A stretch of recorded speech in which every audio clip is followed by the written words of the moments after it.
Inside the Clark County Courthouse, two separate courts, District Court and Superior Court, administer justice by resolving legal disputes, interpreting and applying laws, and upholding the rule of law. Recently, we sat down with District Court Administrator Brian Farrell and Superior Court Administrator Pamela Hartman-Beyer to learn about the judiciary of each court and how they work to provide fair and consistent treatment under the law.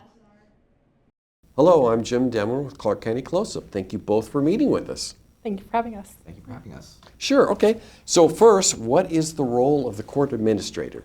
Yeah, so court administrators in different jurisdictions have different roles depending on the size and the legal responsibilities that we have. But for me in Superior Court for Clark County, I'm appointed by the judicial officers or judges that are elected to that position.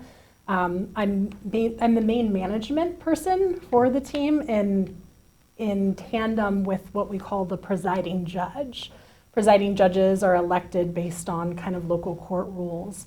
Ours serve 2-year periods. So I work in tandem with our presiding judge to administer the court on kind of the non-legal side. So that could be fiscal management, jury management, facilities management, personnel management, public relations, Okay. so all of those types of things. For me in Superior Court, my duties are kind of separated a little bit compared to Brian's.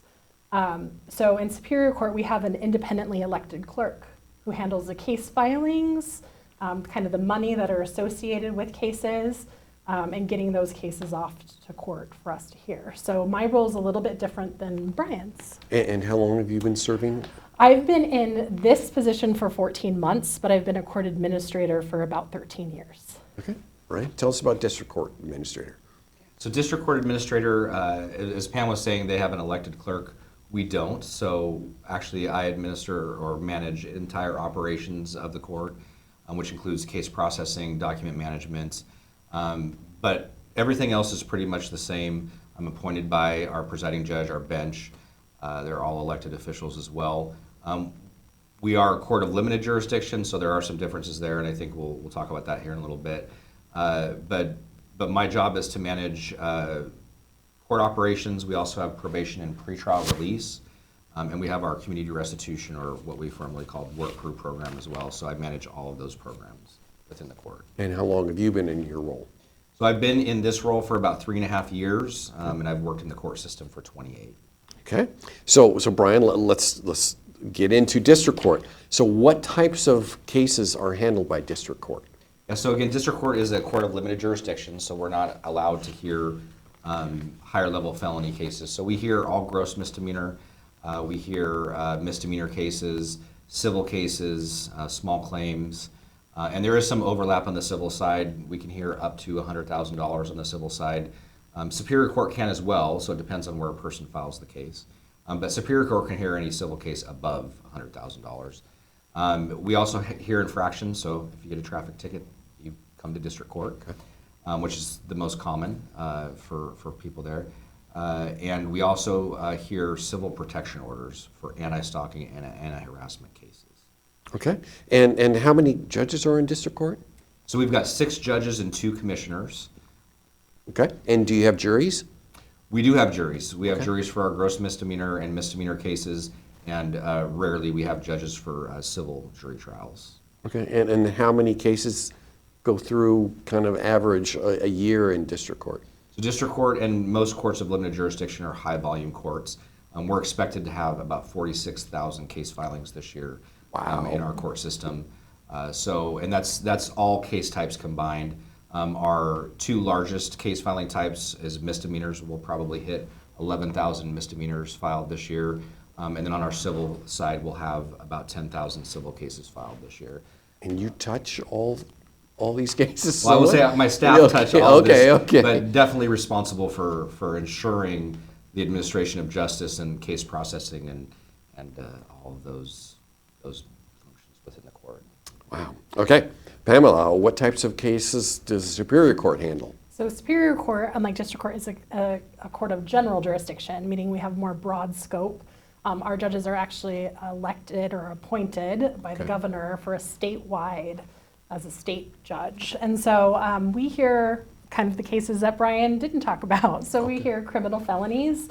Felonies are anything that carry a maximum or anything above a year in jail, right? So we're hearing kind of those elevated criminal cases. We hear civil cases, we hear family law cases, dependency cases, which is where the state has had to remove that child from a parent's custody. We hear involuntary treatment cases, we hear guardianship cases, probate cases. So we hear basically everything else, including some appeals from limited jurisdiction courts. So we'll hear appeals from district court as well. Okay. And how many judges are on Superior Court? Yeah, so we have 12 judges. We just got our 12th judge last year. And we have 4 court commissioners. And court commissioners are appointed by our judges, just like in district court. Okay. And you do have juries. We do have juries. So we generally have juries with our felony criminal matters, with our civil matters, and we're also allowed to do jury trials on probate and involuntary treatment act cases. Okay. And on average, how many cases go through Superior Court annually? Yeah, so the last 2 years we've had 16,000, and this year we anticipate probably closer to 17 or 18,000 cases. My goodness. Okay. Yep. So, I'm not sure who's going to take this one. Can you explain to viewers the importance of pretrial work in helping to administer justice in our community? I can take that one. So pretrial is, district court manages the pretrial release unit within the county. It is a shared service, though. I want to make sure, we collaborate as both court systems collaborate in determining policy and procedure for the pretrial program. It's hugely important. We use assessments to determine whether or not somebody should be released from jail during the time that they're going through the process, and at what level of supervision they would need if they are released from jail. So we provide valuable information to our judicial officers to make decisions upon somebody's first appearance in court. And the information we provide allows them to make a more educated decision about whether they stay in jail or they could be released to the community. On the other side of that, if they are released onto pretrial supervision, we offer monitoring. So we work with folks, and we try to provide resources for folks while they're pending adjudication of their case. And we we do our best to ensure that they actually show up for court hearings. So there's a huge value in supervising a person while they're going through this process and making sure that they understand what's expected of them and that they're following all the rules that the judge sets as conditions of release. And I think for us, pretrial serves our criminal population.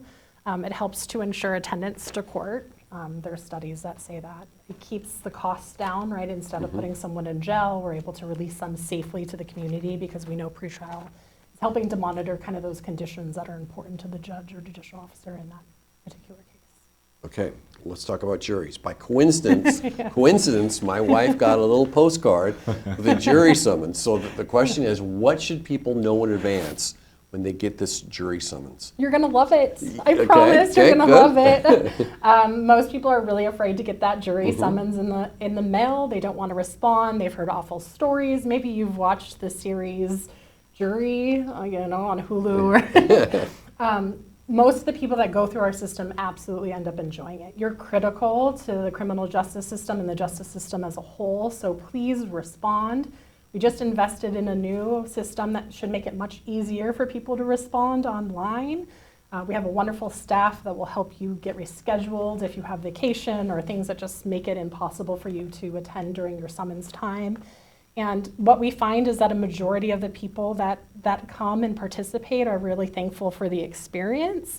And they learn a lot about the judiciary that they didn't know before. And like I said, your role is critical. So please encourage your wife to respond if she hasn't already. She already has. Okay. And they switched the schedule for her. So yes, I can attest to that. Let's see. The county is responsible for providing safe courthouses for the judiciary. Can you tell us about current courthouse projects? Yeah, so there's a lot of courthouse projects going on right now in terms of renovations and others. For district court, we are getting a new building. So we we're moving into the old City Hall, which is on 13th and Main Street, or The old 13th and Vancouver Main. City Hall. Yes. Yes. And we've been working on that project for about a year and a half. We expect to move in February of 2026. Construction's been going great. So District Court will be moving out of the main courthouse over there in February, and you know, other projects, I guess, would be courthouse security as well. You know, Pam and I work closely with the county to manage courthouse security. So we're working on that with the new building and how that's going to look, because there's going to be different ins and outs, you know, entrances and exits, and different safety considerations to take into account when you're going into a new building. I'll let Pam talk about their moves and changes. Yeah, and we're kind of at the beginning phases of consolidating in the main courthouse. So we currently run 3 different locations: the juvenile court, the family annex, and the main courthouse. And once Brian moves out, we have plans to consolidate our family law annex and our main courthouse together. We'll still have the juvenile facility across the street. So we're in the beginning phases of that. Hopefully it'll be out for bid soon, and we'll have a better timeline here shortly. Then I will say for District Court as well, we have 3 locations. So we also have our probation and pretrial office, which just recently moved over to the county building, the Public Service Center, and with the design of increasing security for staff and for customers that come in. And we also have our Mabry location out off Patton and 117th that you know, the county provides a very secure facility there as well. Okay, we are quickly running out of time. Okay. But just let's jump to specialty courts. Okay. So Pam, can you tell us about what types of specialty courts are in Superior Court? Yeah, so we have 4. 2 out of kind of our criminal cases. So that is our adult drug court that was started in 1999. We're very proud of it. Then we have our residential drug offender sentencing alternative, which was started in 2009. We have family court and safe babies court, which were started in 2006 and 2022 respectively, and those are out of kind of our dependency cases. So in all of those, we're trying to create a team around individuals that have substance use disorder or co-occurring mental health disorder, to try to keep them engaged with the requirements needed to graduate to recovery, to reunification with their family. And we're really proud of the work that our staff and our teams do. In addition, I have some programs that Brian runs on behalf of our court as well as shared services. Okay, what about specialty courts and district court? So we have 5 total. We have a veterans treatment court program, and that is one of our shared services that our judges are certified to hear both felony and misdemeanor cases. Our other shared service program is mental health court, which is our largest program between the 2 of us. And we also have a DUI court program. We have a treatment alternative court, which is our drug court program. And then 2.5 years ago, we just started in partnership with the city our community court program that has been very successful as well. All of those programs follow the same model and trying to you know, get people into services and so that there's less recidivism down the road. Okay, and really, I've heard these stories. I mean, what kind of impact do these courts have on the community? And you know, for not only for the people involved, but for the families and the victims as well. Yeah, I think they change people's lives, right? They change the community's lives. They change the course of that family's life. And we're talking about reunifying families that wouldn't be together otherwise, and it changes the whole course of someone's life when you have a clean, supportive household to like grow up in. And so we're really proud. Maybe you can spend more time doing a segment on that. Sure. Yes. Now, district court. Let's talk about fairness in proceedings. District court's looking into there. Brian, can you explain this and what information you're collecting and how it will be implemented? Yeah, so we last year in 2024 launched what we call the Fairness Challenge, and what it is it's a survey process. So we have QR codes spread out through all of our floors in the courthouse, and we also have tablets available for people to respond to specific questions that allow us to measure what we call procedural fairness, but fairness within the courts. Our goal as our judge's goal, our goal as an administration is to evaluate that data and try to make changes So where people feel like they were heard in court, to make people feel like they were treated fairly, and that they have all the resources that they need to effectively navigate the system. The court system is very confusing and it's very challenging, and our goal is to try to make it less challenging for folks so that they understand. So we just launched this survey again this year, about 3 weeks ago, and we're hoping to have some comparison data now between the years, but every year we develop a report, send it out to the bench, send it out to our stakeholders. So if you're in the courthouse, if anybody's in the courthouse, if they're going through a case, please click on the UR code with your phone, or find one of those tablets and fill out our survey. We would love the feedback. Great. Okay, so Brian, if people want more information about district court, where can they check? And I have Clark County District Court, 564-397-2424. Correct. And the website clark.wa.gov/district-court. That's correct. Okay. And Pamela, for Superior Court, I've got 397-2150 and clark.wa.gov/superior-court. Perfect. Well, thank you both for meeting with us today. Really appreciate it. Thank you, Thank Jim. you. It was great to be here. Thank you.